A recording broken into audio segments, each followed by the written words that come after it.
हमें गुरुदेव तेरा सहारा न मिलता, ये जीवन हमारा दोबारा न खिलता। सांसों की सरगम मध्यम हुई थी, सांसों की सरगम मध्यम हुई थी, जीने की आशा भी घूमित हुई थी। तेरे नाम का जो सहारा न मिलता, हमें गुरुदेव तेरा सहारा न मिलता। मंच में विराजमान गुरुवर से मैं अनुरोध करूंगा कि आज का ये शाखा समाधान प्रोग्राम शुरू करें और सुलक्षणी जी से मैं विनीत अनुरोध करता हूं कि आज के ये शाखा समाधान का जो भी आपके पास हमारे लिस्ट आई है उनके मुताबिक आप सभी का नाम घोषित करके यहाँ प्रोग्राम ये शुरू करें। ओम नमः सिद्धेभ्यः।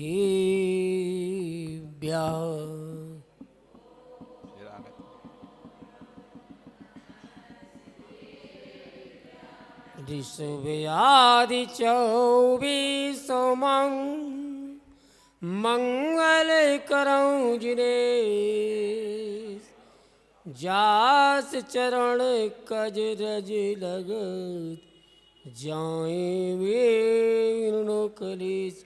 बोलिए अनंतान सिद्ध परमेष्टि भगवान की। मूल नायक 1080 महावीर स्वामी की जय।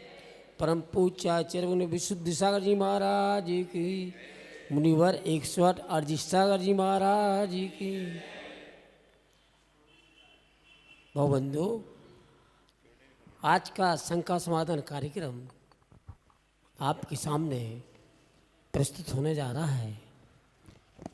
इस कार्यक्रम में आपके पूछे गए प्रश्नों का उत्तर परम पूज्य आचार्य भगवान विशुद्ध सागर जी के आशीर्वाद से उनके परम प्रिय शिष्य परम पूज्य मुनि 108 अरजीत सागर जी आपका समाधान करेंगे। इस कार्यक्रम में आप जो भी प्रश्न रखें, प्रश्न रखने के बाद दोबारा प्रश्न करें और कृपया माइक को वापस दे दें। अगर आपको शंका होती है तो आप लिख के दें, समय होगा तो आज अथवा अगले दिन प्रस्तुत की जाएगी। अब मैं इसी क्रम में पहली शंका बाहर से आई है। श्री नवीन जैन छावड़ा धुबड़ी, वह पूछते हैं गुरुवर स्वामी नमोस्तु, किसी व्यक्ति के भाव शुद्ध नहीं रहते लेकिन वो कोशिश करता है अपने परिणामों को अच्छा रखने के लिए, तो क्या फिर उसको पाप लगेगा? अगली शंका के रूप में तैयार हैं रेणु पाटनी। ओम नमः सिद्धेभ्यः। आचार्य भगवान विशुद्ध सागर जी महाराज की जय। यहाँ पर प्रश्न आया है कि किसी व्यक्ति के यदि भाव अच्छे नहीं रहते और कोशिश बहुत करता है अपने भावों को अच्छा रखने के लिए, क्या फिर भी उसे पाप लगेगा? अब ऐसा है, परिणाम यदि अच्छे नहीं है तो उसकी अपेक्षा से पाप तो लगेगा ही लगेगा, लेकिन प्रयास करता रहे। जैसे कहते हैं ना कि रस्सी पत्थर पर जाती है तो बार बार रस्सी पत्थर पर आए जाए तो क्या होता है, निशान बन ही जाता है। जबकि रस्सी कितनी कोमल है, पत्थर कितना कठोर है, तब भी पत्थर को भी काट देती है। यदि हमारे परिणाम अच्छे कर नहीं हुए हैं, कोई विकल्प मत करो, मंदिर आना मत छोड़ो, धार्मिक क्रियाएं करना मत छोड़ो, आते रहो, बार बार अपने परिणाम अच्छे रखने की कोशिश करो। कोई दिन तो ऐसा होगा जब आपके परिणाम अच्छे हो जाएंगे। और पाप बंद ऐसा है कि जब आप किसी आचार्य के पास जाएं तो उनके पास जाकर अपनी आलोचना करके प्रायश्चित लेकर उस पाप को धो सकते हैं। अगली शंका के रूप में आमंत्रित है श्रीमती रेणु पाटनी और अगली शंका के लिए तैयार हैं आशा जैन साड़ोरा। नमस्ते महाराज श्री। महाराज श्री, मेरा प्रश्न है, हवा भी चलती रहे और दिया भी जलता रहे, जिंदगी में हम क्या कर सकते हैं जिससे हम इन दोनों को संभाल सकें? बहुत अच्छा। यदि आपको अपने घर गृहस्थी भी चलाना है और मोक्ष मार्ग में भी आपको आगे बढ़ना है, उसके लिए आपको एक सच्चा श्रावक बनना पड़ेगा, जो श्रद्धावान हो, विवेकवान हो, क्रियावान हो, कब कहाँ पर कौन सा कार्य करना उचित है, कौन सा कार्य अनुचित है, इन सब का जिससे विवेक हो, धार्मिक क्रिया के समय पे धार्मिक क्रियाएं करें, गृहस्थी के कार्य समय गृहस्थी के कार्य करे, तो ऐसा व्यक्ति घर में रहकर भी मोक्ष मार्ग को प्रशस्त कर सकता है। क्योंकि दो प्रकार का मोक्ष मार्ग हमारे आगम में दिया है, एक तो श्रवणों का मोक्ष मार्ग और एक श्रावकों का मोक्ष मार्ग। श्रवणों का मोक्ष मार्ग है कि वो साधना करें, व्रतों का पालन करें, श्रवणों का मोक्ष मार्ग है। और श्रावकों का मोक्ष मार्ग है, यदि वो श्रवण नहीं बन सकते या साधना नहीं कर सकते, मोक्ष मार्ग में नहीं आ सकते, तो जो मोक्ष मार्ग में चल रहे हैं उनकी सेवा अच्छे से करें, तो ये उनका श्रवणों का मोक्ष मार्ग है। इसमें वे दोनों काम कर सकते हैं। दीपक में हवा के समय जैसे हाथ लगा लिया जाता ना, तो हवा भी चलती रहती है और ऊपर से आपने उस पर कुछ ढांक दिया तो दीपक भी नहीं बुझता। ऐसे ही हम यदि श्रमों की सेवा करते रहे, साधुओं की सेवा करते रहे, तो घर में रहकर भी हम पुण्य का संचय कर सकते हैं। अब आमंत्रित है आशाजीन साड़ोरा अगली शंका के रूप में तैयार हैं मंजू काला। नमस्तु महाराज जी, इच्छामी महाराज जी। मेरा प्रश्न है, साबद्ध का क्या अर्थ है? साबद्ध मतलब होता है पाप क्रिया। प्रतिकरण में हम करते हैं सर्व साबद्ध योग वृतोस्मी, सामयिक के समय बोलते हैं सर्व साबद्ध योग वृतोस्मी। अर्थात मैं जितनी भी सुबह से लेकर शाम तक पाप क्रियाएं कर रहा हूँ, अब मैं प्रतिकरण करने बैठा हूँ, सामयिक करने बैठा हूँ, उन सब पाप क्रियाओं का मैं त्याग करता हूँ। अशुभ मन, अशुभ वचन, अशुभ काय की जो क्रिया है ना, ये सब पाप क्रियाएं साबद्ध आती हैं। इसलिए वहाँ पर सर्व साबद्ध योग वृतोस्मी, मैं सभी साबद्ध क्रियाओं से, जिन जिन से पाप होता है, वे सारी क्रियाओं से, खाना बनाना, चलना फिरना, बोलना उठना, जो भी पाप आदि क्रिया हैं, इन सब कार्यों को अब मैं छोड़कर अब शांति से सामयिक करूँगा। साबद्ध यानी पाप क्रियाएं। अगली शंका के रूप में आमंत्रित है मंजू काला और अगली शंका के लिए तैयार रहे अनिल जैन पाटनी गुवाहाटी। नमस्ते महाराज जी, नमस्ते महाराज जी। मेरा प्रश्न ये है कि मंदिर और चैत्यालय में क्या अंतर है? बहुत सुंदर, आपका प्रश्न बड़ा अच्छा है। मंदिर और चैत्यालय में क्या अंतर है? जहाँ पर शिखर बंद भगवान विराजमान होते हैं, जिस वेदी के ऊपर शिखर बना दी जाती है, शिखर बंद हो जाता है, वो मंदिर बन जाता है। और चैत्यालय जहाँ पर शिखर बंद नहीं होता और छोटा सा घर में या किसी के घर में या किसी स्थान पर जब तक नवीन मंदिर नहीं बनता, तब तक व्यक्ति चैत्यालय बना के स्थिर करता है, उस पर शिखर नहीं होती। और मंदिर पर शिखर हो जाती है। चैत्यालय में 9 इंची से अधिक की प्रतिमाएं नहीं होती, बड़ी बड़ी प्रतिमाएं नहीं होती, और मंदिर में बड़ी बड़ी प्रतिमाएं होती हैं। अगली शंका के लिए आमंत्रित हैं अनिल जैन पाटनी गुवाहाटी। और इसके बाद जैसी घोषणा की गई थी, एक प्रश्न पूछा जाएगा, उसका उत्तर आपको देना है। महाराज जी चयन करेंगे कौन उत्तर देगा। जिसका उत्तर सही होगा, यहाँ पुरस्कार यहाँ से दिया जाएगा। महाराज जी के चरणों में त्रिवार नमस्तो नमस्तो नमस्तो। वजन तो सिर्फ हमारी इच्छाओं का है, जिंदगी तो बिल्कुल हल्की फुल्की है। अपनी इच्छाओं का निरोध कैसे करें? बहुत बढ़िया। अपनी इनका प्रश्न है अनिल जी का कि अपनी इच्छाओं का निरोध कैसे करें। सम और दम, आज ही हम पढ़ रहे थे, सम दम करोगे तो आपका दम यानी दमन करना, जितना इंद्रियों का दमन करोगे, अर्थात इंद्रियों को अपने अंदर में नियंत्रण करोगे, इच्छाएं नियंत्रित हो जाएंगी। आप मन को नियंत्रण कर लो, इच्छाएं स्वतः ही नियंत्रित हो जाएंगी। आप अपने मन में ये ठान लो कि मुझे जो मिला है उसी में संतोष करना है, जो है जितना है उतना ही मेरे लिए पर्याप्त है। जब ये संतोष आ जाएगा तो स्वतः ही इच्छाएं नियंत्रित हो जाएंगी। असंतोष में इन इच्छाएं बढ़ जाती हैं। जिसको संतोष नहीं होता किसी चीज़ पर, और चाहिए और चाहिए और चाहिए लगा रहता है, और जिसको हो जाता है नहीं पर्याप्त है, इतना ही बहुत है, बस काम वहीं ख़त्म हो जाता है। इसलिए अपनी इच्छाओं पर नियंत्रण करना तो मन पर नियंत्रण करो, इंद्रियों पर नियंत्रण करो, इच्छाओं पर स्वतः नियंत्रण हो जाएगा। अगली शंका के लिए तैयार रहें संदीप काला। और पहला प्रश्न बच्चों से है, उन्हें भी नमोकार मंत्र और चत्तारी मंगलम पूरा सुनाना है। ऐसो पंचण मुयारू तक। कौन सुनाएगा? हाँ, 1 2 3 4 5 और इसमें चलो बेटी तुम सुनाओ सबसे पहले। हाँ माइक दे दो। माइक दे दो। नमोस्तु महर्षि नमो इच्छा में महर्षि चत्तारि नमोकार मंत्र। नमो रियंताड़म नमो सिताड़म नमो आर्याड़म नमो वचाड़म नमो लोए सपे सावड़म चत्तारि मंगलम रियंता मंगलम सीता मंगलम साहु मंगलम केवली पड़ंतो धम्मो मंगलम चत्तारि लोकोत्तम रियंता लोकोत्तम सीता लोकोत्तम साहु लोकोत्तम केवली पड़ंतो धम्मो लोकोत्तम चत्तारि शरणम पवचामि सिद्धे शरणम पवचामि दोबारा से बोलो। चित्ताई शरणम गलत बोल दिया तुमने। चत्तारि शरणम पवचामि अर्यन्ते शरणम पवचामि सिद्धे शरणम पवचामि साहु शरणम पवचामि केवली पड़ंतो धम्मो शरणम पवचामि। बहुत सुंदर, बहुत अच्छे।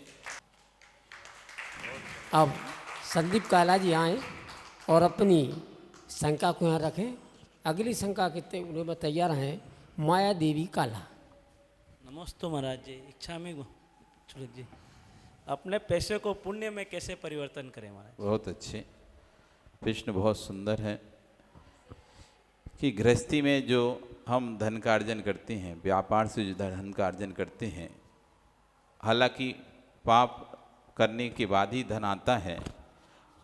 आचार्यभगवान कह रहे हैं, घय कर्मणापि निश्चितम कर्म नाष्टि खलु मुक्तानाम अतिथिनाम पूजा हृदय मलम धारते बारी। जैसे खून से रंगे वस्त्र को पानी से धो लिया जाता है, ऐसी घर गृहस्थी में जो व्यापार आदि से, घर के कार्य आदि से हम पाप का संचय करते हैं, धन का संचय करते हैं। यदि उस धन का उपयोग हम सप्त परम स्थानों पर अतिथियों की सेवा में, यानी साधुओं की सेवा में, वैवृत्ति में आदि में यदि उपयोग करते हैं, तो उसी धन से जो हमने पाप से धन संचय किया है, उस धन से हम पुण्य का संचय कर सकते हैं। श्रावकों के पास यदि धन नहीं हो तो कहते हैं वो 2 कौड़ी का नहीं। यदि श्रावक के पास कौड़ी नहीं है तो 2 कौड़ी का नहीं। साधु के पास कौड़ियाँ हैं तो 2 कौड़ी का नहीं। साधु के पास कौड़ी तो 2 कौड़ी का नहीं होगा, और श्रावक के पास कौड़ी नहीं है तो 2 कौड़ी का नहीं है। इसलिए श्रावक के पास इतना धन होना चाहिए, मैं भी भूखा ना रहूं, साधु भी भूखा ना जाए। इसलिए अपने धन का यदि सदुपयोग करना है तो जो मंदिर आदि धार्मिक क्षेत्र हैं, स्थल हैं, उनके जीर्णोद्धार, नवीन मंदिर निर्माण, तीर्थ यात्रा, मंदिरों का जिनालय निर्माण, साधु सेवा, जिनवाणी का प्रकाशन आदि जो कि धर्म आयतन हैं, 6 आयतन हैं। देव शास्त्र गुरु, देव को मानने वाले, शास्त्र को मानने वाले, गुरु मानने, इन 6 आयतनों में अपने धन का उपयोग करेंगे तो आपका धन धार्मिक कार्य में लगेगा और पुण्य आपको प्रदान करेगा। आमंत्रित हैं माया देवी काला और अगली शंका के लिए तैयार रहे मनोज जैन काला। नमस्ते महाराज जी, नमस्ते। जीवन की विपरीत स्थितियों में किन वस्तुओं का आधार लेकर संभला जा सकता है? बहुत सुंदर, बहुत अच्छा प्रश्न है। जीवन की जब विपरीत परिस्थितियां हैं जीवन में, तो हम किसका सहारा लें? तो आचार्य कह रहे हैं, किसी का सहारे के पीछे मत जाओ। ना किसी माँ के पास जाओ, ना किसी पिता के पास जाओ, ना भाई के पास जाओ, ना पति के पास जाओ, ना बेटों के पास जाओ। विपरीत परिस्थिति में जाना है, चत्तारि शरणम पवज्जामि। 4 ही शरण हैं। जब भी कष्ट संकट के दिन आए तो किसी के द्वारे मत जाना। 4 शरणों को, चत्तारि शरणम पवज्जामि, अर्हन्ति शरणम पवज्जामि, सिद्धि शरणम पवज्जामि, साहु शरणम पवज्जामि, केली प्रणतम धम्मम शरणम पवज्जामि। इन 4 की शरण में चले जाओ, तुम्हें किसी की शरण में जाने की जरूरत नहीं है। तुम उन समय में इन्हीं के पास जाओगी तो ही शांति मिलेगी, दूसरे के पास जाओगी तो अपना और जिल्लत ही मिलेगा। आमंत्रित हैं विनोद जैन काला और तैयार हैं अंजना पाटनी। नमस्ते महाराज जी, नमस्ते महाराज, नमस्ते महाराज। इच्छा में प्रवचन के प्रभाव से छोटी उम्र में सप्त व्यसन के त्याग किए गए हों, उनमें से किसी एक प्रकार का त्याग टूट जाता है तो उससे किस गति का बंध होता है, तथा क्या इन्हें प्रायश्चित लेकर वापस शुरू किया जा सकता है? और सुंदर, जिस उम्र में समझ नहीं रहती अथवा उतना ज्ञान नहीं रहता और हम धार्मिक कार्य में आगे रहते हैं और उस उम्र में कोई व्रत ले लेते हैं, जैसे पाठशाला पढ़ते हैं, जिस समय पाठशाला पढ़ते हैं तो अथवा साधु के पास रहते हैं, शादी नहीं होती, उस समय व्यक्ति व्रत ग्रहण कर लेता है। व्रत ग्रहण करे बाद में उसको ऐसा लगता है कि अरे ये तो पल नहीं रहा, तो आप कोशिश करें जितनी सामर्थ्य उतनी सामर्थ्य तक पहले उस व्रत को पालें, तोड़े नहीं उस व्रत को, कोशिश करें तोड़े नहीं, ना टूटे। और यदि वास्तव में ऐसी परिस्थिति आई वो पल नहीं सकता तो फिर किसी आचार्य के पास जाकर अपना दुख अपना कष्ट निवेदन करें और उनसे सलाह लें कि मैं ऐसी परिस्थिति में क्या करूं और मुझे आप सही रास्ता दीजिए और प्रायश्चित दीजिए, जिससे कि मैं व्रत अपना जीवन भी चला सकूं और व्रत संबंधी क्रियाएं पूरी कर सकूं। आमंत्रित हैं अंजना पाटनी और तैयार रहें नीलम पाटनी नलवाड़ी। और इन्होंने कहा कि व्रत तोड़ने से किस गति का बंध होता है। अब बंध तो ऐसा है, द्रव्य छेद काल भाव की परिस्थिति कैसी नहीं है सामने वाले के ऊपर, वो चाहता था कि नहीं चाहता था, प्रमाद था कि अप्रमाद था, ये परिस्थिति देखकर उसको कर्म का बंध होगा, उसका कोई नियामक नहीं रहेगा। नमोस्तु गुरुवर, इच्छामि स्वामी। मेरी शंका यही है, ट्रेन में जब हम सफ़र करते हैं तो उसमें जिनवाणी ले जाना है, जिनवाणी लेकर पाठ करना कहाँ तक उचित है? बहुत सुंदर, आपका प्रश्न बहुत अच्छा है। इसलिए हमारे आगम में कहा है अंटी का दाम और कंठी की विद्या। अंटी का दाम कंठी की विद्या, वक्त पड़े पर आवे काम। आपकी जेब में पैसा है तो कभी भी काम में आ सकता है और कंठ में विद्या है तो कभी भी काम में आ सकती है।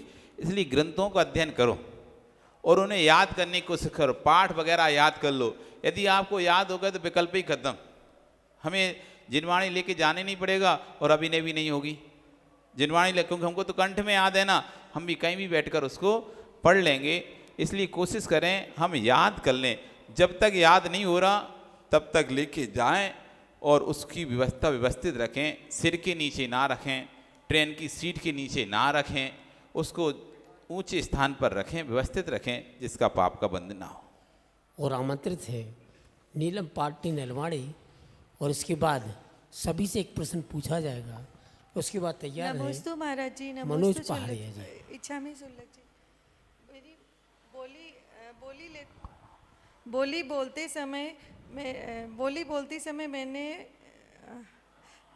बोलते समय यदि आगे पीछे कोई दूसरा बोली ले लेता है तो उस राशि का क्या करना चाहिए? बहुत सुंदर, इनका प्रश्न है, यदि कोई व्यक्ति बोली बोल रहा है और वो बोली को नहीं ले पाया, दूसरे व्यक्ति ने बोली ले ली, अब उतनी धनराशि जितनी तक वो बोल चुका है उस राशि का क्या करें? वास्तव में आचार्य भगवंतों का कहना ऐसा है कि जितनी राशि तक हम बोल देते हैं वो राशि हमारी निर्माल हो जाती है। आपको बोली मिले नहीं मिले, चाहे आपने शांति धारा की ले रहे हो या किसी भी चीज़ की बोली ले रहे हो, तो आप उतनी राशि बोलते हैं जितनी आपकी सामर्थ्य होती है और जितनी आप दे सकते हैं, और आप जितना सोच चुके हैं, तो जो आप सोच चुके हैं वो अब आपके लिए निर्माल हो चुका है कि मुझे जितना करना और इतने तक में आप बोल चुके। अब उस राशि का क्या करें? या तो यदि सामर्थ्यवान है तो उसी समय भैया हमने इतना बोल दिया था, ये राशि हमारी तरफ से अब जिसको लगी उसको मिली, ठीक है, और ये राशि हम भी अपनी तरफ से देते हैं। और यदि इतना मन नहीं है, अपना बड़ा दिलेर नहीं इतने, तो उस राशि को निकाल कर अलग रख लो। जितनी राशि तक आपने मान लो 1 लाख रुपए तो कोई बोली चल रही थी और आपने 1 लाख तक या 2 लाख तक आप बोले और बोली तो 3 लाख में चली गई। अब आप क्या करेंगे? तो आप उस 2 लाख रुपए को अलग से निकाल के रख लो अपने घर में।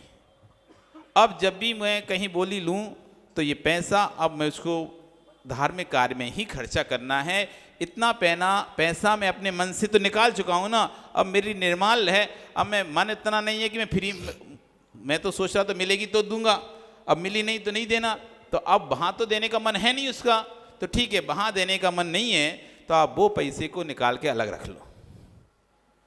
अब आप वो पैसा अपने घर के कामों में उपयोग मत करो।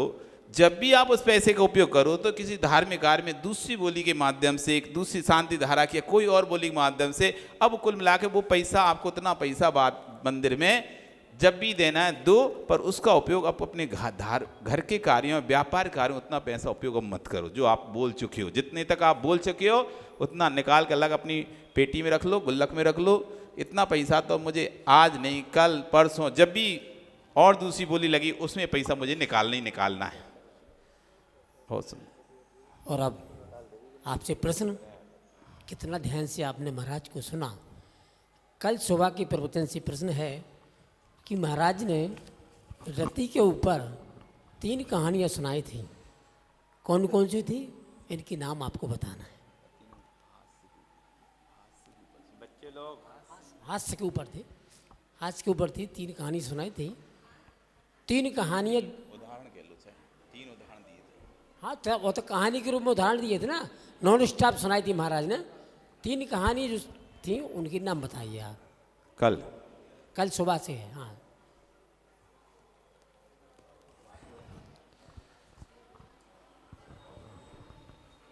एक परिग्रह के ऊपर कहानी उन व्यक्तियों के नाम बताओ जिनकी कहानी सुनाई थी। अंजना सती के ऊपर। हाँ बहुत बढ़िया। पवन जय के ऊपर एक ही हो गया, अंजना और पवन जय एक ही हो गए। और क्रोध का और किसी को याद है?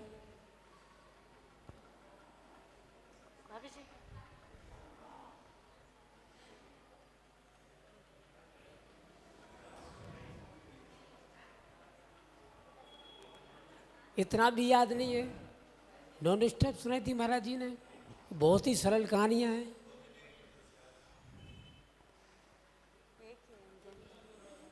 कितना ध्यान से सुनते हैं। नहीं है शायद। कृपया किसी को बताए ना आपस में, जिसको याद है वो सुनाए। हाथ उठाओ जिसको याद हो, महाराज जी पूछेंगे उससे। नहीं है, चलो पास करो, आप बताओ इन्हें। ये प्रश्न आप बताओगे? पंडित जी बता रहे हैं। बताओ अनिल जी, माइक दे दो।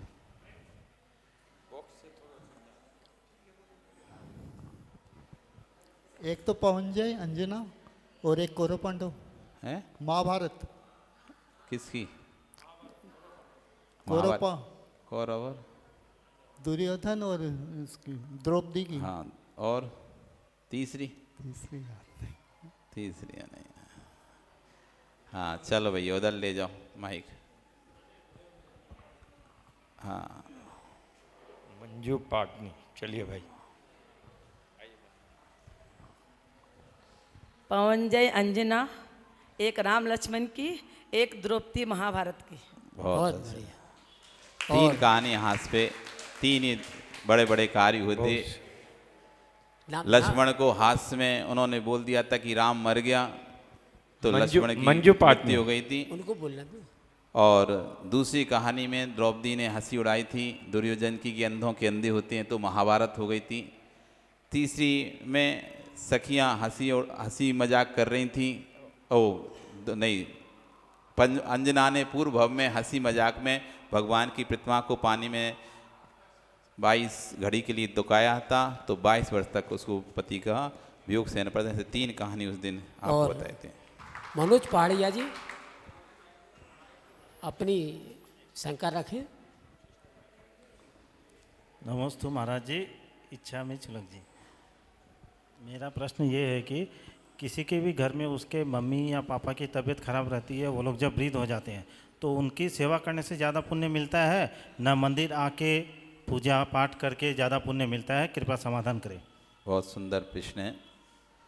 घर के परिवार की सदस्यों की तबीयत खराब है, उनकी सेवा करके पुण्य मिलेगा या मंदिर में आके पुण्य? पुण्य तो जहाँ भी तुम्हारे परिणाम अच्छे हैं वहाँ मिलेगा, लेकिन प्रत्येक व्यक्ति के अपने आवश्यक होते हैं। क्या माता पिता की तबीयत खराब है तो आप जंगल नहीं जाते, खाना नहीं खाते, पानी नहीं पीते, व्यापार नहीं करते? क्या सब छोड़ते हैं? क्या सिर्फ माता पिता की सेवा के लिए आपको मंदिर का ही समय छोड़ना?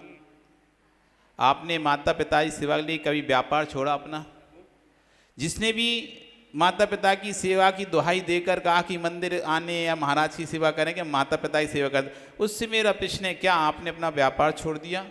आपने अपना मोबाइल चलाना छोड़ दिया? आपने अपना खाना छोड़ दिया, पीना छोड़ दिया, सोना छोड़ दिया? क्या छोड़ा? रिश्तेदारी छोड़ी, नातेदारी छोड़ी, क्या छोड़ा? क्या उस समय जब आप दोस्तों के साथ घूमने के लिए पिकनिक पर जाते हैं तब माता पिता की तबीयत खराब नहीं होती? जिस समय आप शादियों में जाते हैं क्या उस समय माता पिता की तबीयत खराब नहीं रहती? जिस समय आप सो रहे होते हैं क्या उस समय माता पिता की तबीयत खराब नहीं होती? जिस समय आप दोस्तों से बात कर रहे होते हैं मोबाइल पर घंटों घंटों, उस समय नहीं रहती? हर समय रहती है। लेकिन मंदिर आने के लिए हम कहते हैं अब माँ पिता की सेवा कर रहे हैं इसलिए मंदिर नहीं आते। तो भाई समय व्यवस्थित करो, एडजस्टमेंट करो कि माता पिता की सेवा भी हो और जो हमारा आवश्यक है देव पूजा, गुरु उपासना, स्वाध्याय, संयम, तपः, दानम, चित्ती, गृहस्थानम, षट कर्माणि दिने दिने, जो हमारे षट आवश्यक हैं वो भी हमारे नियत फल हैं और माता पिता की भी सेवा हो, ऐसा उपक्रम करो। आप प्रमाद मत करो कि सो के तो 8 बजे से पहले उठना नहीं है और फिर कहते हैं अब 8 उठते हैं तो मम्मी पापा ही करें कि हम मंदिर जाएं। तो भैया आपको लगता है कि माता पिता 8 बजे उनको ज़रूरत पड़ती है तो हम 6 बजे मंदिर से जाके जल्दी पहुँचें, जिससे कि मंदिर में भी हमारा भगवान की भक्ति भी हो और माता पिता की भी सेवा हो, दोनों जरूरी हैं। आमंत्रित है मंजू पाटनी, तैयार रहे मंजू छाबड़ा।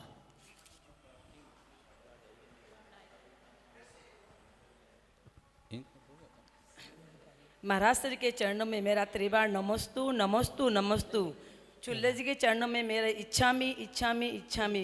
महाराज श्री मेरा प्रश्न यह है कि दशलक्षण पर्व में हम लोग पंचमेरु की पूजा 5 दिन करते हैं, लेकिन अष्टांग का पर्व में हम लोग 8 दिन करते हैं, ऐसा क्यों? कृपया शंका का समाधान करें। अष्टांग का पर्व में 8 दिन क्यों नहीं करते? कि करते हैं? क्यों नहीं करते? क्यों नहीं करते? ये तो आपका प्रमाद है, नहीं करते। अष्टांग का के 8 दिन है, आप तो नंदीश्वर की पूजा करो। किसने रोका आपको? 10 लक्षण 10 दिन 10 लक्षण की पूजा करते हैं, पंचमेरु करते हैं, तो अष्टांग का में 8 दिन करो। अष्टांग का 8 दिन के होते हैं, 8 दिन तक वो समय है, जैसे 10 लक्षण का 10 दिन का समय है, नहीं अष्टांग का 8 दिन का समय, पंचमेरु 5 दिन का समय।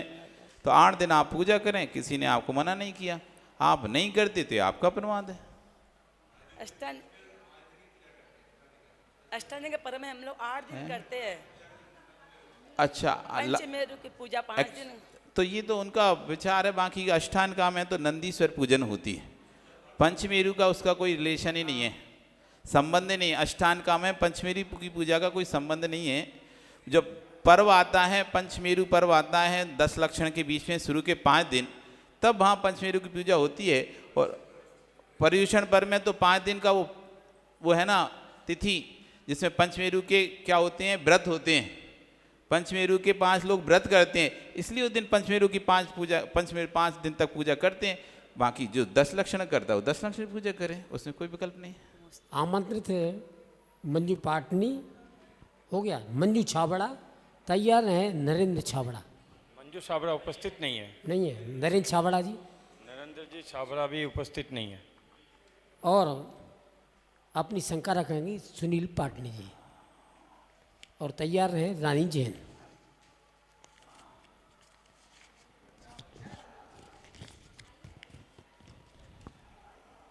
मैं सुनील पाटनी खारपेटिया से। नमोस्तु महाराज श्री, नमोस्तु नमोस्तु। इच्छामी सुलग जी, इच्छामी इच्छामी। मेरा प्रश्न है महाराज श्री, जीवन की छतरी में अगर छेद हो जाए तो मुसीबत की बारिश सब कुछ बहा कर ले जाती है। हम अपनी ज़िंदगी में कौन सी छतरी का प्रयोग करें, मुसीबत की बारिश कितनी भी हो हम अपना जीवन आनंद में बिता सकें? गुरु की छत्र छाया में आ जाओ, सारी मुसीबतें कष्ट संकट दूर हो जाएंगे। गुरु की ही छतरी ऐसी है, गुरु की छतरी ही ऐसी है, गुरु की छत्र छाया ही ऐसी है जो कि आपके सारे कितना भी बरसात हो, आंधी हो, तूफान हो, सबसे आपकी रक्षा कर सकती है।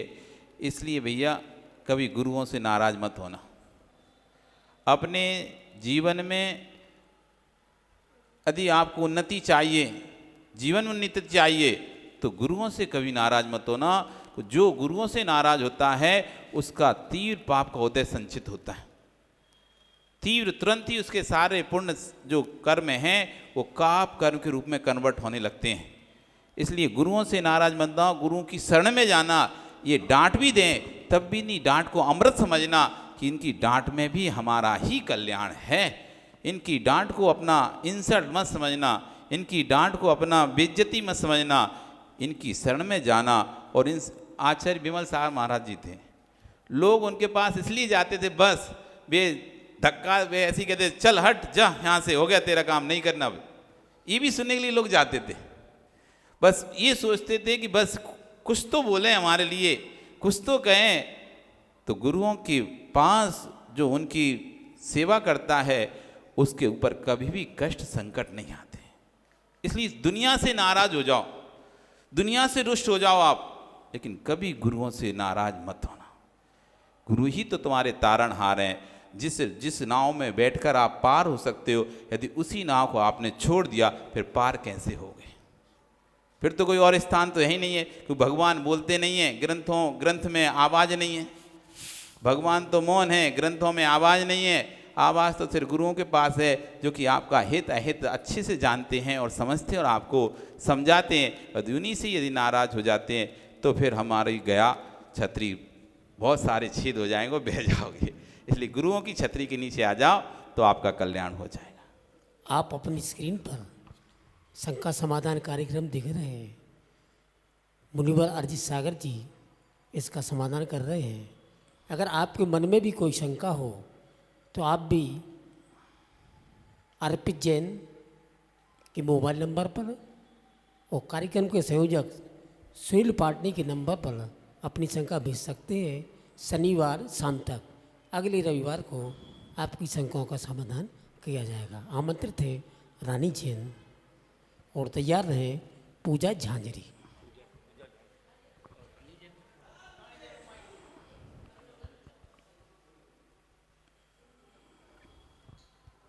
नमोस्तु गुरुवर इच्छामि महाराज जी।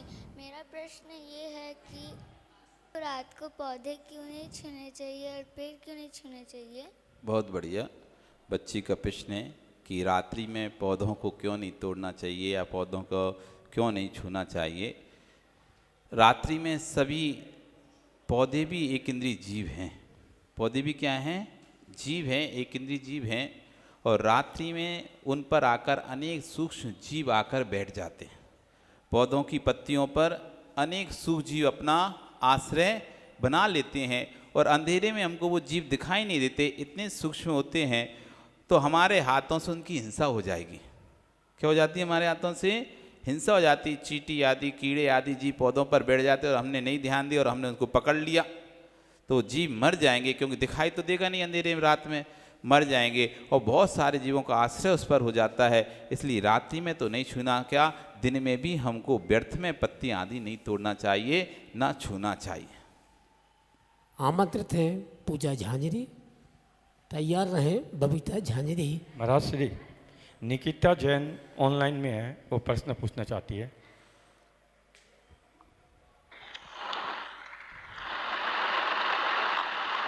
महाराज श्री के चरणों में मेरा बारंबार नमोस्तु नमोस्तु नमोस्तु और छुल्लक जी के चरणों में इच्छामी इच्छामी इच्छामी। महाराज श्री मेरी शंका ये है कि हम गैर जात की बेटियों को ब्याह के लाते हैं, पर उन्हें लेके तो आ जाते हैं महाराज श्री हम, पर उनसे ना गुरु महाराज आहार लेते हैं, ना उनको मंदिर में हाथ लगाने दिया जाता है। तो किस हद तक ये बात सही है, कृपया मार्गदर्शन करें। इनका प्रश्न था कि अदर समाज से जो बच्चियां जैन समाज में आती हैं तो अब उनके लिए समाज उनको ना तो किसी कार्य में आगे करने देती है, ना आहार आदि में, और भी व्यवस्था उनको करती है। तो ऐसे में क्या करना चाहिए, इस तरह का इनका प्रश्न था। तो भाई ठीक है, ये समाज की अपनी अपनी व्यवस्था हैं, किस समाज में कैसी क्या व्यवस्था है। यदि अच्छे घर की लड़की है, जिन घरों में मांस आदि का सेवन नहीं किया जाता, वो सुकुल कहलाते हैं। ऐसे कुल जिन कुलों उनके घर में नहीं, उनके कुलों में। एक होता है पर्सनल हमारा घर, हमारे घर में मांस नहीं खाया जाता। एक होता है हमारी जाति, जैसे जैन समाज में मांस नहीं खाया जाता, कोई शराब नहीं पी जाती, कोई पर्सनल खाता हो पीता हो उसका अलग विषय है। लेकिन जाति की बात करेंगे जब हम, तो जैन जाति में कोई नहीं कह सकता कि मांस के लिए खाने का कहा जाता है। तो जाति विषय अलग है, व्यक्तिगत विषय अलग है। तो किसी जिन जातियों में, जिन कुलों में मांस का सेवन नहीं होता, वे सुकुल कहलाते हैं। जैसे जैन कुल, यहाँ पर मांस का सेवन नहीं होता। व्यक्तिगत कोई खाता हो पीता हो, कोई शराब पीता हो, कोई कुछ तो कोई ये कहेगा, उसको उदाहरण देके वो तो खाता है वो तो पीता है, नहीं। कुल की प्रत्याशक्ति है यहाँ पर। जिन कुलों में, जिस कुलों में मांस आदि का, सत्व विष्णु का सेवन नहीं होता है, वर्जित है, वो सुकुल कहते हैं, सुकुल कहलाते हैं।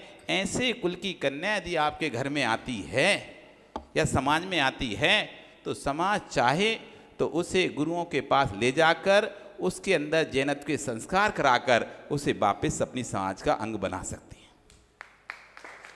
अब दूसरा, जिनके कुलों में मांस सेवन होता है, ऐसे कुल से कोई कन्या आती है, तो देखो सबकी सीमा होती है, उससे संस्कार दिए जा सकते हैं। ठीक है, जो साधुओं की अपनी सीमा है वो हार नहीं लेंगे, समाज की जो अपनी सीमा है वो नहीं करेंगे, लेकिन उसे आप हीन मत करो। उसे भी संस्कार दिलवाकर, आचार्यों के पास जाकर प्रायश्चित दिलवाकर, जैनत्व के संस्कार दिलवाकर, सब चीज़ों का त्याग कराकर उसको भी अपने जैन कुल का अभिन्न अंग बनाओ, जिससे कि उससे आने वाली संतान को अच्छे संस्कार जैनत्व के दे सके। तो कम से कम आपका जैन कुल, जैन धर्म तो आगे बढ़ेगा। वो नहीं दे पा रही कोई बात नहीं, लेकिन आपने धुतकार दिया उसे और उसको हीन देखा, तो वो भी अपने बच्चों को फिर वो जैन के संस्कार ना दे के दूसरे संस्कार देगी। कम से कम आप उसे प्यार से, सम्मान से दोगे, ठीक है, उसे प्यार से समझा दोगे कि भाई तुम्हारी सीमा इतनी है, तुम आहार नहीं आहार देख लो, पर तुम अपने बच्चों को संस्कार दो जिससे वो आहार दे सके। ऐसे प्यार से करोगे तो समाज जुड़ेगी, समाज टूटेगी नहीं। और तुम ऐसे एक एक करके धुतकारोगे, ठीक है, वो पत्नी जिसने शादी की वो लड़का भी गया, वो पत्नी भी गई उसकी, और उसके ज़्यादा धुतकारा तो माता पिता को भी बुरा लगा तो माता पिता भी गए, 4 गए, फिर उसके भाई को भी बुरा लगा तो वो भी चला गया, 5 गए, ठीक है, फिर उसके बच्चों में संस्कार नहीं आए तो 5 के 2 बच्चे तो 7 गए। इस तरह से देखा जाए तो कितना सारा हमारा धर्म का ह्रास हो जाता है। और वही एक व्यक्ति को हम समझा दें, ठीक है, तुम जिस कुल के हो उस कुल के हिसाब से हम तुमको स्वीकार करते हैं, तुम आओ, मंदिर आओ, बैठो, धर्म सुनो, सब कुछ करो, लेकिन सीमा जो है उन सीमा का पालन करो। हम तुम समाज को तुमको सम्मान से रखेंगे, सम्मान से देखेंगे, कोई बात नहीं है। तुम भी अपने अंदर धर्म को अपनाओ। ऐसे करोगे तो वो बड़ा खुश होके नहीं आपके धर्म का पालन भी करेगी और अपने बच्चों को भी सिखाएगी कि भैया जैन धर्म का पालन करो। समाज भी नहीं टूटेगी, घर भी नहीं टूटेगा, लोग भी नहीं टूटेंगे और एकता रहेगी। और प्रश्न है बच्चों से और बड़े बच्चों से, ठीक है ना? कितने अक्षर और कितनी मात्राएं और कितने व्रत उस व्रत के मंत्र के, वह मंत्र सुनाओ। कितनी मात्राएं हैं, कितने अक्षर हैं और कितने व्रत हैं? पाठशाला वालों से बच्चों से है ना, पाठशाला वाले बड़े बच्चे भी दे सकते उत्तर। हाँ, पाठशाला में पढ़ा है कि पाठशाला ये तो। अच्छा, ये नमोकार चालीसा से आपसे प्रश्न पूछा जा रहा है कि नमोकार चालीसा में कितनी मात्राएं, कितने अक्षर और कितने व्रत होते हैं। आपने नमोकार चालीसा पढ़ता हो तो उसमें आता है। बच्चे बताएं, बड़े बच्चे भी बता सकते हैं। हाँ, बताओ। नहीं, ये बच्चे थोड़ी हैं, ये बड़े बच्चे थोड़ी थे, उनकी शादी। अच्छा, ये बड़े बच्चे, चलो वो गुड़िया को दे दो। इसको तो, इसकी तो परिवार में एक चला गया ना। अब और कौन बताया ना? हाँ, पीछे से बताओ। इसके पर कौन होगा? ये गुड़िया इसी परिवार की है। हाँ, चलो बोलो। अच्छा, वो तुम्हारे परिवार, तो उसी को दे दो, उसी को दे दो। ये झांझ, अच्छा तुम्हारा काला वो झांझरी परिवार है। नमोस्तु महाराज जी। इच्छामी छुल्लक जी। 35 अक्षर, 58 मात्राएं, 5 पद। और व्रत कितने हैं? नमोकार मंत्र के कितने व्रत होते हैं? 35। बहुत सुंदर, बहुत 35 व्रत होते हैं। नमोकार में सुना। नमो अरिहंताणम, नमो सिद्धाणम, नमो आयरियाणम, नमो वज्रायाणम, नमो लोये सवेसाहुणम। नाम बताओ अपना। शगुन जैन। ये पाठशाला की बच्ची है और अपना प्रश्न रखें पूजा झांझरी। हाँ बोलिए। नमोस्तु महाराज जी, नमोस्तु महाराज जी, नमोस्तु महाराज जी। इच्छा में महाराज जी। महाराज जी मेरा प्रश्न यह है कि आजकल जैन में शादी होती है, वो रात को होती है और रात में जैन विधि के साथ पूजा भी की जाती है। तो पूजा तो रात में करता नहीं है, तो इस रात में क्यों किया जाता है पूजा? फिर जैन पंडित होते हुए भी पूजा करवाते हैं। बहुत सुंदर, बहुत अच्छा प्रश्न है। कितनी बारीकी से उसने देखा है कि जैन कुल में, जैन समाज के लोग, जैन धर्म के लोग जो कि रात्रि पूजा का निषेध करते हैं और फिर शादी रात्रि में करते हैं और जैन विधि से करते हैं और पूरा स्वस्ति आदि पाठ पढ़कर पूरा रात्रि में फेरे पड़वाते हैं, तो क्या ये उचित है? क्या बिल्कुल अनुचित है। रात्रि में शादी ही नहीं होनी चाहिए कि जैन कुल में तो रात्रि शादी का निषेध ही है। जब रात्रि शादी का निषेध है तो रात्रि में पूजन और फेरे पाड़ने की तो बात ही नहीं है। अब लेकिन लोभी लोग हैं, जो पंडित लोभी हैं, उन्हें तो पैसे से मतलब, तुम कशु करवा लो पैसे के बल पे, तो वो तो फिर अब उन लोगों की क्या गति होगी, तो वही जाने नरक आदि गति में जाएंगे कि लोभ के बस होकर जो रात्रि में फेरे पड़ा रहे हैं, पैसे वो स्पष्ट मना करते हैं, मैं तो रात्रि में नहीं पढ़ा सकता, जैन विधि के विरोध में हैं। लोगों को समझना चाहिए दिन में ही। अभी गुवाहाटी में उस दिन राज्यपाल आए थे जब पर्यूषण वो चल रहा था पंचकल्याण, उन्होंने एक बात अपनी रखी थी कि महाराज जी जैन समाज को समझाओ ये रात्रि में शादी ना करें। कितने जीवों की हिंसा होती है, कितना पैसे का अपव्यय होता है। वही शादी दिन में करें तो आधे पैसे में हो जाए, ना लाइट की ज़रूरत पड़े ना किसी चीज़ की ज़रूरत पड़े। और वही शादी रात में होती है, अनेक लाइट जलती हैं और अनेक जीव उन लाइटों के चक्कर में गिरते हैं, नीचे मरते हैं और भोजन में भी गिरते हैं और ज़मीन पे भी गिरते हैं और अपव्यय भी बहुत अधिक होता है। जैन समाज में रात्रि शादी का विरोध होना चाहिए, तो हर समाज को इस विषय में सोचना चाहिए और रात्रि शादी नहीं करना चाहिए। आमंत्रित हैं बबीता झांझरी, तैयार रहें किरण देवी झांझरी। बबीता झांझरी नहीं आए, किरण देवी झांझरी प्रश्न करें, वो तैयार है मेघा पांड्या।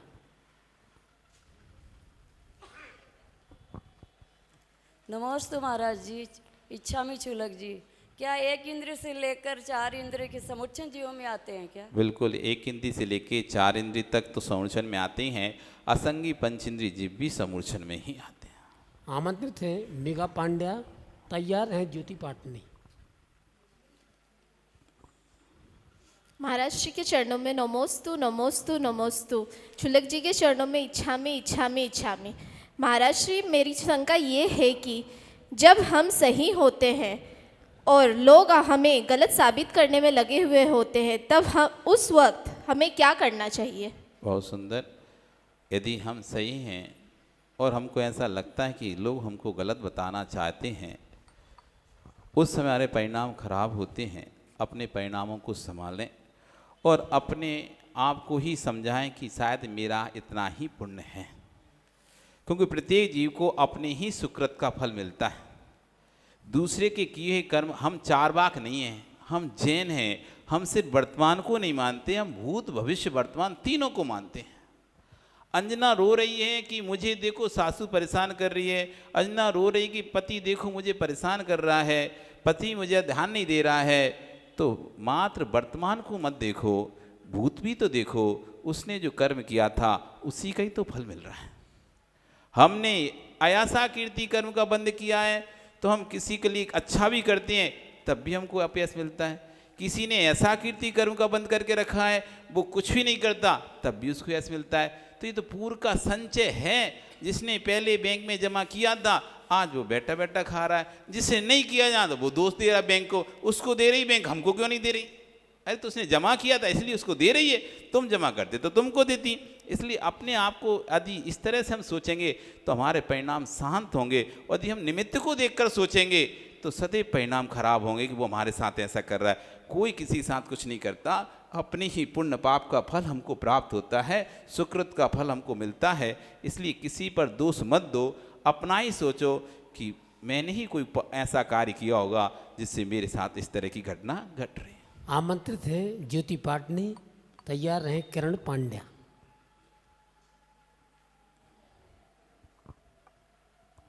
नमोस्तु महाराज जी, नमोस्तु महाराज जी, नमोस्तु महाराज जी। इच्छा में छुलक जी, इच्छा में छुलक जी, इच्छा में छुलक जी। मेरा प्रश्न ये है कि तत्वार सूत्र को सायंकाल में नहीं पढ़ना चाहिए और रात्रि में भी नहीं पढ़ना चाहिए। बहुत सुंदर। तत्वार सूत्र संधि कालों में नहीं पढ़ना चाहिए, बाकी कोशिश करें सुबह सुबह अपना उसका पाठ जो करते हैं सुबह सुबह कर लें, रात्रि में ज़रूरत ना हो तो ना करें। और रात्रि में स्वाध्याय काल में करते हैं, ऐसे कोई बाधा नहीं है, आप तत्वार सूत्र का पाठ कर सकते हैं स्वाध्याय काल में। और अब प्रश्न है, क्योंकि 3 प्रश्न बाकी हैं किरण पांड्या के। पहले प्रश्न है, कल शाम के प्रवचन से महाराज जी के, उम्मीदवार नेता बन जाता है कैसे, किस कारण से? क्या बोला था महाराज जी ने? उम्मीदवार नेता बन जाता है किस कारण से? परिणमन हो जाता है, वैसे इस भाषा में बोल देते हैं कि परिणमन होता है तो नेता बन जाता है। उस शब्द को बताइए, आचार्य महाराज जी ने कौन सा शब्द बोला था? अपने पुण्य से, अपने पुण्य से। हाँ।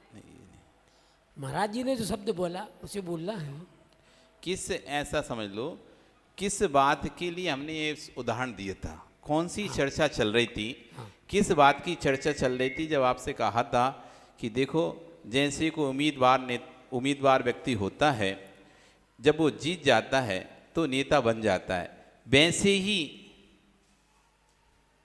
कौन सी तत्व की चर्चा चल रही थी? जिस तत्व में ये व्यवस्था होती है कि उम्मीदवार को नेता बनाया जाता है। आश्रम तत्व की चर्चा चल रही थी। बहुत बढ़िया, आश्रम तत्व की चर्चा चल रही थी कि आश्रम में हमारे आत्मा में अनेक कर्म बैठे हुए हैं उम्मीदवार रूप से, लेकिन वो अभी हमारे आत्मा में बंधे नहीं हैं। लेकिन जैसे ही हम भाव करते हैं, कर्मों का आश्रव होता है, तो उम्मीदवार कर्म जैसे नेता उम्मीदवार प्रत्याशी जीत कर नेता बन जाता है ना, वैसे उम्मीदवार वो कर्म हैं, वो आश्रव के कारण से हमारी आत्मा में ज्ञान अवर्ण्य आदि रूप में बंध जाते हैं। अगली शंका के लिए तैयार है मनोज पाटनी जी। नमोस्तु महाराज जी, नमोस्तु महाराज जी, नमोस्तु श्लोक जी, नमोस्तु। जीवन में किसी व्यक्ति और गुरु के आने के से यदि परिवर्तन होता है तो हम अपने गुरु का उपकार कैसे चुकाएं? आप अपने गुरु का उपकार कैसे चुकाएं? बहुत सुंदर प्रश्न है। गुरु की सेवा करके, गुरु की जो भी उनको आवश्यकता है उनकी पूर्ति करके, उनकी सदा सेवा में लगे रहकर, वैयावृत्ति स्वाध्याय आदि में आकर के, उनके विहार आदि में साथ में रह कर के आप उनके उपकारों को चुका सकते हैं। वैसे तो गुरु के उपकार तो वैसे कभी चुकाए नहीं जाते, ना चुका सकते हैं, फिर भी हाँ कुछ तो हम उनकी सेवा कर कर कुछ उन उपकारों के बदले में हम उनके लिए कुछ कर सकते हैं। और आमंत्रित है संदीप पाटनी। महाराज श्री, जब हम लोग द्रव्य चढ़ाते हैं तो हम थोड़ा थोड़ा द्रव्य चढ़ाते हैं, लेकिन महाराज श्री आपकी ओर से ये बोला जाता है कि द्रव्य थोड़ा नहीं ज़्यादा चढ़ाओ। आपने लगातार कहा, हमने भी इस चीज़ को माना, लेकिन मेरी शंका ये है महाराज श्री, जब मेरा मन पवित्र है तो मैं थोड़ा चढ़ाऊँ या ज़्यादा चढ़ाऊँ, इसमें दिक्कत कहाँ पे? बहुत अच्छे, आपका बहुत बढ़िया प्रश्न है। मन पवित्र है तो हम थोड़ा चढ़ाएं या ज़्यादा चढ़ाएं, फर्क क्या पड़ता है? बात सत्य है, लेकिन मन की पवित्रता, मन की क्रियाएं द्रव्य क्रिया से पता चलती हैं। मेरे अंदर किसी के प्रति करुणा है, अब आपके अंदर किसी के प्रति यदि करुणा है तो करुणा का प्रकटीकरण दिखाना तो पड़ेगा ना। मेरे अंदर किसी के प्रति दया है तो वो दया सामने आना भी तो चाहिए। मेरे परिणाम विशुद्ध हैं, मेरे लोभ का त्याग विशुद्ध है, तो लोभ का त्याग दिखना भी तो चाहिए। हम हाथ की चीज छोड़ नहीं रहे और कह रहे नहीं हमारा तो लोभ का त्याग है, हमारा तो लोभ का त्याग है, पर तो लोभ का त्याग है तो छोड़ो भी तो। यदि अंतरंग में परिणाम जैसे होते हैं, बहिरंग हमारी प्रवृत्ति वैसी है, विशुद्ध परिणाम होंगे तो आपके हाथ से समानांतर सामग्री निकलेगी। आपको विवेक होगा कि हमें कौन सी चीज़, जैसे जितना नमक डालना होता है उतना ही नमक डालना है। अब कोई कहे हम तो खा तो रही हैं, हमें तो मन हमारे खाने का जितना डालना नहीं। एक नियामक होता है, एक नियामक होता है कि इतना नमक तो आपको डालना ही डालना है इस वस्तु में, इतनी सामग्री तो आपको इस वस्तु में डालना ही डालना है, तभी वास्तविक स्वाद आए। अब आप गए खाना, हमें कैसे ही स्वाद है, हम तो खा लेंगे, हमारा तो मन अच्छा है। नहीं, आपका मन अच्छा है तो विवेक भी आपको रखना पड़ेगा कि कौन सी सामग्री कितनी कहाँ पर क्या डलती है। अब आप पूरी थाली भरे हैं और 2 चावल चढ़ाए, बाकी का शेष का क्या करेंगे? ऐसे ही छोड़कर चले जाएंगे तो फिर आपके अंदर श्रावक का जो विवेक नाम का गुण रहा ही नहीं। श्रावक के अंदर जो विवेक नाम का गुण होता है वो रहा ही नहीं कि आप साधु के पास आए और 2 चावल लेके आ गए, 2 बादाम लेके आ गए, चढ़ा दिए और चले गए। महाराज हमारा तो मन अच्छा है। भैया मन तो आपका अच्छा है, लेकिन सामने वाले को, जैसे आप किसी का टीका करते हो तो सम्मानजनक टीका करते नहीं करते। भैया देखते हो 500 करूँ का 1000 का करूँ का 100 का करूँ का 50 का करूँ, आपका कितना भी मन अच्छा हो तब भी आप देखिए सामने वाला कैसा व्यक्ति बैठा है तो उसका टीका उस हिसाब से करते हो, जेब में उस हिसाब से नोट निकालते हो। कैसा भी नोट नहीं निकाल लेते, कोई भी निकाल लो, देखकर सम्मान करते। ऐसी सामने हम तीर्थंकर की भक्ति करने आए हैं, भगवान की भक्ति करने आए हैं, तो कंजूसी से क्यों? जब खाने के लिए बाजार में जाती तो कहती कोई चिंता नहीं करो, खूब अच्छे से खाओ, बढ़िया, तुम तो जो खाना है खाओ, हम सब दे देंगे। ऐसे ही जब भगवान की भक्ति करें वहाँ भी भैया जो अच्छे चढ़ाओ, हम खूब भगवान की भक्ति में चढ़ाएंगे। ऐसे भाव रखो तो आपका कल्याण होगा।